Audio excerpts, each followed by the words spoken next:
Share বাজারে সফল হতে চান? তাহলে আপনাকে আগে শিখতে হবে।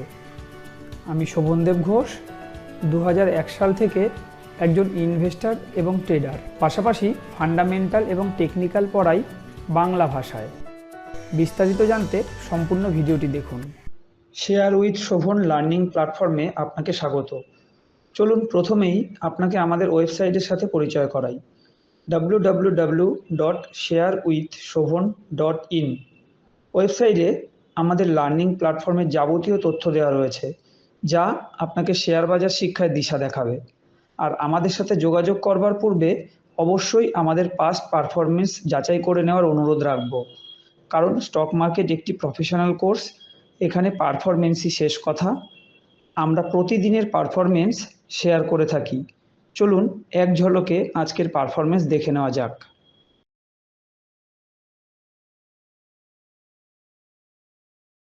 প্রত্যেক দিনের মতো আজও আমি আমার অটোমেটেড গুগল শিটে চলে এসেছি।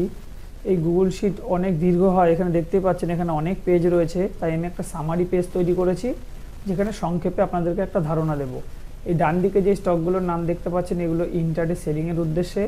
এখানে আমি কোনোটাই টাইপ করে লিখেছি এমনটা কিন্তু নয়। এখানে টেকনিক্যাল ফান্ডামেন্টালের বেশ কিছু ফর্মুলা ইউজ করা রয়েছে, যার উপরে বেস করে অটোমেটেড এই স্টকগুলো ফিল্টারে ধরা পড়ে। এটা কোনো নর্মাল এক্সেল শিট নয়, এটা গুগল শিট। লাইভ মার্কেটে এগুলো প্রত্যেকটাই কন্টিনিউ আপডেট হতে থাকে। আর আমি টিপসে বিশ্বাসী নই। আমি চাই আমার স্টুডেন্টদের যেন কোনোদিন কোনো টিপসের প্রয়োজনই না পড়ে, তারা যেন এরকম স্টক নিজেরাই খুঁজে নিতে পারে। তাই এখানে কি কি ফর্মুলা রয়েছে সবটাই আমি আমার স্টুডেন্টদেরকে বলে দিই এবং শিখিয়ে দিই। আর যেহেতু স্টক মার্কেট প্রফেশনাল কোর্স, এখানে পারফরমেন্সই শেষ কথা। আপনারা যাতে পারফরমেন্স যাচাই করতে পারেন, সেই উদ্দেশ্যে আমার সোম থেকে শুক্র প্রত্যেক দিন ভিডিও তৈরি করা। আর আপনারা এক ঝলকে পারফরমেন্স দেখতে থাকলে আশা করি আপনারা একটা সঠিক সিদ্ধান্তে পৌঁছাতে পারবেন যে আমি উপযুক্ত লোক কিনা, আমার কাছে স্টক মার্কেটটা শেখা উচিত হবে কিনা। এখানে দেখুন ইন্টারডে সেলিংয়ে কোনটা কত পার্সেন্ট বেনিফিট দিতে পেরেছে। ইন্টারডেতে সাধারণত 1% টার্গেটকেই বা 1% প্রফিটকেই যথেষ্ট ভালো টার্গেট বলে বিবেচনা করা হয়। সেক্ষেত্রে এখানে দেখতেই পাচ্ছেন কোনটা কীরকম পারফর্ম করেছে। প্রাথমিক অবস্থায় প্রত্যেকটা এরকম নীল কালারে থাকে, যখনই ট্রেড এক্সিকিউট হয় তখন এটা নীল থেকে সাদা রঙে কনভার্ট হয়ে যায়। ট্রেড এক্সিকিউট বলতে যখনই এই রেটটা নিচে চলে আসবে তখন ওটা ট্রেড এক্সিকিউট হবে। আজকের লো হচ্ছে 17 টাকা, তাহলে 16.84 ব্রেক করেনি, তাই এটা কিন্তু ট্রেড এক্সিকিউট হয়নি। এগুলো প্রাথমিক অবস্থায় নীল কালারেই ছিল। বাদিকে রয়েছে ইন্টারডে বাইং, সেগুলো কোনটা থেকে কত পার্সেন্ট বেনিফিট পাওয়া গেছে আমি আস্তে আস্তে স্ক্রল করছি। এটা ট্রেড এক্সিকিউট হয়নি, বাকিগুলো ট্রেড এক্সিকিউট হয়েছে। আমি আস্তে আস্তে স্ক্রল করছি, আপনারা দেখতে থাকুন কোনটা কীরকম পারফর্ম করেছে। আবারও বলবো, ইন্টারডেতে 1% টার্গেটকে যথেষ্ট ভালো টার্গেট বলে বিবেচনা করা হয়। সেক্ষেত্রে আপনারা দেখতেই পাচ্ছেন কোনটা কি পারফর্ম করেছে। আর আবারও বলি ডিসক্লেমার হিসাবে, আমি কোনো টিপস দিই না, এরকম স্টক কিভাবে খুঁজে বার করতে হয় সেটাই শেখাই। আপনি স্বাবলম্বী হন, এটাই আমি চাই। আমি চাই না আমার স্টুডেন্টরা আজীবন আমার হাতের তলায় থাকুক, তারা নিজেরা এরকম স্টক খুঁজে বার করুক, এটাই আমার সাফল্য। এরপর আমরা যেটা দেখে থাকি সেটা হচ্ছে সুইং ট্রেড, অর্থাৎ 14 দিনের জন্য বিবেচনা করা যেতে পারে এরকম কিছু স্টক। গতকাল পর্যন্ত এই দুটো স্টকের 14 দিন কমপ্লিট হয়েছে। কোনটা কীরকম কী পারফর্ম করছে এখানে দেখতেই পাচ্ছেন। এটা সেই 14 দিন যেখানে বাজারে রক্ত স্নান চলছে। এইদিকে রয়েছে 3 মাসের হোল্ডিংয়ের লিস্ট, অর্থাৎ যেই শেয়ারগুলো কোয়ার্টারলি রেজাল্টে প্রফিটের মাত্রা অনেকটাই বাড়াতে পারে সেরকম কিছু কোম্পানির নামই এখানটায় থাকে। এটা ছিল আগের কোয়ার্টারের, লাস্ট কোয়ার্টারের এইগুলো রয়েছে। নতুন কোয়ার্টারের এখনও কিছু অ্যাড করিনি, এখনও অ্যাড হয়নি, সেরকম ভালো কিছু রেজাল্ট এখনও প্রত্যাশিত কিছু রেজাল্ট পাওয়া যায়নি। আপাতত এইটুকু দেখুন, কবে ওয়াচ লিস্টে এসেছিল, সেদিন তার কি দাম ছিল, লাস্ট 55 দিনের মধ্যে সর্বোচ্চ দাম কোথায় গেছিল, আজকে কি রেটে ক্লোজ করেছে, আজকে কোনটা কত পার্সেন্ট বেড়েছে বা কমেছে, কোনটা কতদিন ধরে হোল্ডিং হচ্ছে, এবং আজকের দিনের ক্লোজিং ধরেও যদি ক্যালকুলেট করা হয় তাহলে কোনটা কত পার্সেন্ট গেন লস কী দিচ্ছে, তার অ্যাভারেজ গেনও যদি বার করা হয় এই পার্সেন্টেজ গেন দিচ্ছে, যেখানে এখন প্রত্যেকের পোর্টফোলিও নেগেটিভে রান করছে। আর আগের কোয়ার্টার যদি দেখেন এখনও 80%-এর উপরে গেন দিচ্ছে।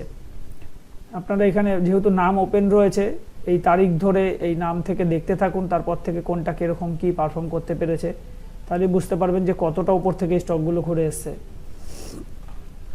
আর যেহেতু আমি স্টক মার্কেট টেকনিক্যাল ফান্ডামেন্টাল পড়াই, আমার নতুন ব্যাচ শুরু হবে আগামী 9 ফেব্রুয়ারি। প্রত্যেক রবিবার করে ক্লাস হবে বিকেল 5:30 থেকে 7:30। যারা কোর্স সম্পর্কে বিস্তারিত জানতে চান তারা sharewithshobhan.in ওয়েবসাইটে ভিজিট করুন, সেখানে যাবতীয় ইনফরমেশান পেয়ে যাবেন। এছাড়াও আপনারা চাইলে আমাদের সাথে ফোনেও সরাসরি যোগাযোগ করতে পারেন 8282957759 নাম্বারে। এতক্ষণ যেটা আমি আগেও বলেছি যে এটা একটা সামারি পেজ ছিল, এবার আমরা মূল পেজগুলোকে এক ঝলকে একটু দেখে নেব। এটা ছিল ইন্টারডে সেলিংয়ের পেজ, এই স্টকগুলো আপনারা সেলিংয়ের ইস্যুতে দেখেছেন সামারি পেজে। আর এই শিট আমি শুধুমাত্র আমার ছাত্রছাত্রীদের জন্য তৈরি করেছি, এই শিট আমি কারোর কাছে বিক্রি করিনি, করবও না। আর স্টুডেন্টদের জন্য এই শিট চিরকালই ফ্রি থাকে, এই পারপাসে আমি স্টুডেন্টদের থেকে অতীতেও কোনোদিন পয়সা নিইনি আর আগামী দিনও নেব না। আর এটা হচ্ছে ডেলিটেড বাইং, এই স্টকগুলোই সামারি পেজে দেখেছি। এখানে আরও অনেক ডিটেলস থাকে, ডান দিকে গেলে দেখতে পাবেন, দেখুন কত ধরনের ইনফরমেশান এখানে থাকে। এরপর হচ্ছে সুইং ট্রেড, আজকে দেখা যাচ্ছে 1 2 3 4 5টা স্টক ফিল্টারে ধরা পড়েছে। এই ঘরে নাম আছে, নামগুলো আমি ঢেকে রাখি কারণ আমার টিপস প্রোভাইড করার উদ্দেশ্য নয়। আর এই স্টকগুলো কীভাবে খুঁজে বার করতে আমি সেটাই শেখাই। এখানে টেকনিক্যাল ফান্ডামেন্টালের কী কী ফর্মুলা আমি ইউজ করেছি সবটাই আমি আমার স্টুডেন্টদেরকে বলে দিই এবং শিখিয়ে দিই। আর এই লিস্টে ধরা পড়লেই যে আমরা সেটা সুইংয়ের জন্য মানে বাই করবো এমনটা কিন্তু নয়। আমাদের যেটা প্রথম শর্ত থাকে সেটা হচ্ছে এখানে থামস আপ চিহ্ন আসাটা খুব জরুরি। যদি থামস আপ চিহ্ন আসে তবে এটা নেক্সট ডে ওয়াচ লিস্টে নেব। আর নেক্সট ডেতে যদি আজকের হাই, যেটা হচ্ছে আজকের হাই, এই হাই ক্রস করতে পারে তবেই এটা বাইং বলে বিবেচিত হবে। আর ডান দিকে আমি একটা কাল্পনিক পোর্টফোলিও চালাচ্ছি, এই লিস্টে ধরা পড়া স্টকগুলোই এখানটায় লেখা থাকে। এই ঘরে প্রত্যেকটা ঘরেই কোম্পানির নাম আছে, শুধু নামগুলো ঢাকা থাকে। আর যখনই হোল্ডিং ডেজ 14 দিন হয়ে যায় তখন আমি এই লিস্ট থেকে সেটা ডিলিট করে দিই। এই ডিলিট করে দিলাম, এখানে দেখুন ফিল্টার হবে, ফিল্টার কমপ্লিট হলে এগুলো দেখবেন সব নট অ্যাপ্লিকেবল লেখা হয়ে যাবে। তো সবটাই অটোমেটেড হয়। আর আজকে যেগুলো ধরা পড়েছে সেগুলো এই যে আজকের হাই এখানে টাইপ করা রয়েছে, এই হাই যদি আগামীকাল ক্রস করতে পারে তবেই এটা বাইং বলে বিবেচিত হবে। দেখুন এখানে হোল্ডিং ডেজ -1 ডে দেখাচ্ছে, কারণ এখানে আগামীকালকের তারিখ এখানে বসানো রয়েছে বলে এটা -1 ডে হোল্ডিং দেখাচ্ছে। আর গতকালকে ভিডিওতে দুটো স্টক আমরা অ্যাড করেছিলাম, এই যে আজকের তারিখ দিয়ে রয়েছে।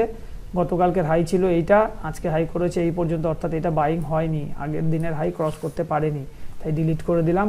আর একটা ছিল এইটাই 0 ডেজ, যেগুলো হোল্ডিং দেখছেন এগুলোই আমি গতকাল অ্যাড করেছিলাম। আর একটা 777 থেকে 84 গেছে, মানে এটা কিন্তু বাইং হয়ে গেছে। 14 দিন পরেই নাম ওপেন করে দেবো, তখন দেখা যাবে কোনটা কীরকম কি পারফর্ম করতে পারলো। আর আমি যে কোর্সটা তৈরি করেছি এটা একটা কম্প্যাক্ট কোর্স, ফান্ডামেন্টাল টেকনিক্যালের পাশাপাশি risk management, money management, portfolio management সবটাই আমি পড়াই। কারণ আমি বিশ্বাস করি শিখলে পুরোপুরি শেখা উচিত, আধা আধুরা জ্ঞান কখনোই ভালো হয় না। তাই এটা একটা কম্প্যাক্ট কোর্স দাঁড় করিয়েছি। আর প্রত্যেক দিনের মতো সেক্টর অ্যানালাইসিস দেখিয়ে আজকেও শেষ করব। অনেকের মধ্যে মনে হয় যে প্রত্যেক দিন একই কথা বলে, এই লোকটা রোজ একই কথা বলে। আসলে প্রত্যেক দিনই নতুন নতুন ভিউয়ার্স আসে, তাদের কাছে এটা প্রথম ভিডিও। আবার এটাও হয়, আমাদের মুখ্য উদ্দেশ্য হচ্ছে পারফরমেন্স যাচাই করা।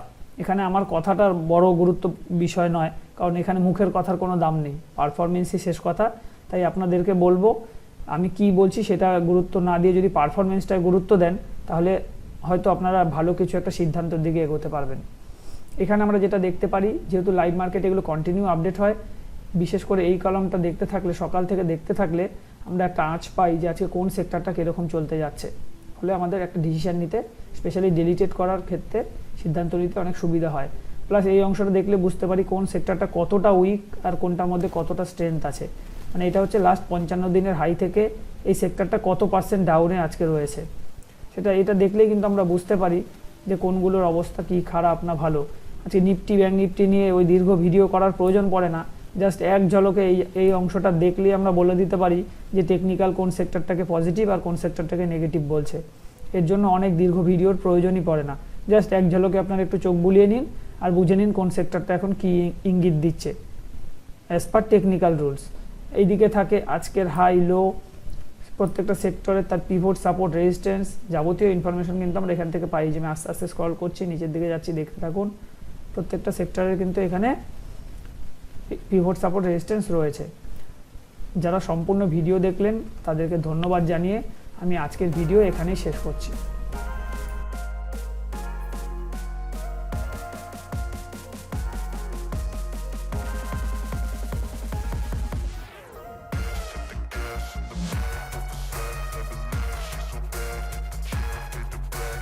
ভিডিওটি এখানেই শেষ করব। আর শেষ করবার পূর্বে বলবো, যদি ভিডিওটি আপনার ভালো লেগে থাকে তাহলে লাইক করুন, এবং চ্যানেলটি যদি আপনার কাজের মনে হয় তাহলে চ্যানেলটিকে সাবস্ক্রাইব ও শেয়ার করতে ভুলবেন না। ভালো থাকবেন, সুস্থ থাকবেন, ধন্যবাদ।